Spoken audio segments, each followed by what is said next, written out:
একদিকে যেমন চা বলয়, আরেকদিকে প্রচার, রাজ্য জুড়ে প্রচারে লক্ষ্মীর ভাণ্ডার। আর সেজন্যই এবার রাজ্য বাজেটে লক্ষ্মীর ভাণ্ডারের বরাদ্দ বাড়ানো হয়েছে এবং সেই কথা প্রচার করছে তৃণমূল। ভোটের আগে দাসপুরের ছবি দেখুন। লক্ষ্মীর ভাণ্ডারের বরাদ্দ যে বাড়ানো হয়েছে তা নিয়ে প্রচার চলছে। 100 দিনের বকেয়া নিয়েও প্রচার।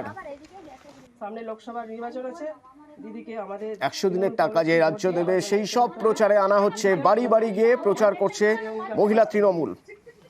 সুকান্ত প্রতিনিধি আমার সঙ্গে রয়েছেন। সুকান্ত, এই প্রচার কিভাবে হচ্ছে আর এই প্রচারের সাড়াই বা কেমন মিলছে? দেখো অতনুদা, যেটা মহিলা তৃণমূল কংগ্রেসের কর্মীরা জানাচ্ছেন যে এলাকার মহিলারা স্বতঃস্ফূর্তভাবে সাড়া দিচ্ছেন। কেন না, রাজ্যের এই যে বাজেট, সেই বাজেটে ঘোষণা করা হয়েছে লক্ষ্মীর ভান্ডার 500 থেকে 1000 এবং 1200 টাকা করা হয়েছে।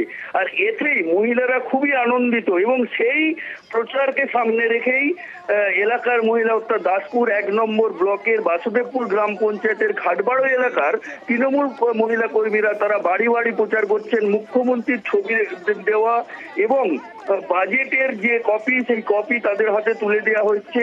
মহিলাদের হাতে রয়েছে লক্ষ্মীর ভান্ডার, সেই ভান্ডার নিয়ে বাড়ি বাড়ি প্রচারে দারুণ সাড়া পড়েছে। এক কথায় বলাই যায় অতনুদা যে লোকসভা নির্বাচনের আগে প্রতিটি বাড়িতে এইভাবে প্রচার চালানোর নির্দেশ দিয়েছে ঘাটাল সাংগঠনিক জেলা তৃণমূলের নেতৃত্বরা এবং সেই মতোই প্রচার শুরু হয়েছে। শুধু ঘাটালে নয়, ঘাটাল সাংগঠনিক জেলা অর্থাৎ ঘাটাল লোকসভার প্রায় 9টি যে ব্লক রয়েছে, প্রত্যেকটি ব্লকে এইভাবে প্রচার শুরু হয়েছে বলে তৃণমূল সূত্রে খবর। এবং এই প্রচারে দারুণভাবে সাড়া পাচ্ছেন তৃণমূল কর্মীরা।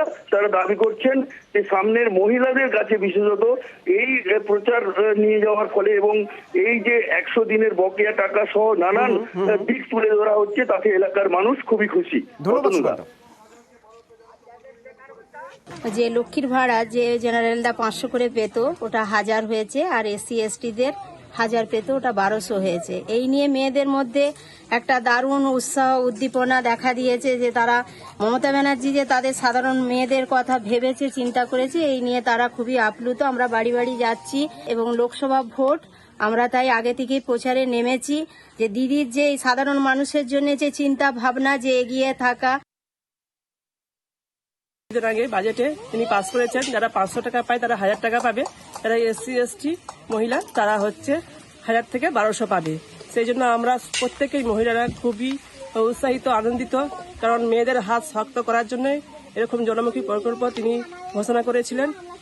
তাই আমরা খুবই আনন্দিত হয়ে সামনে লোকসভা নির্বাচন আমরা আজ থেকেই প্রচারে আমরা মেয়েরা নেমে গেছি। কারণ আমাদের লোকসভা কেন্দ্রে যেই প্রার্থী হোক না কেন ওনাকে জিতানোর জন্য আমরা প্রস্তুত। বউবাজারে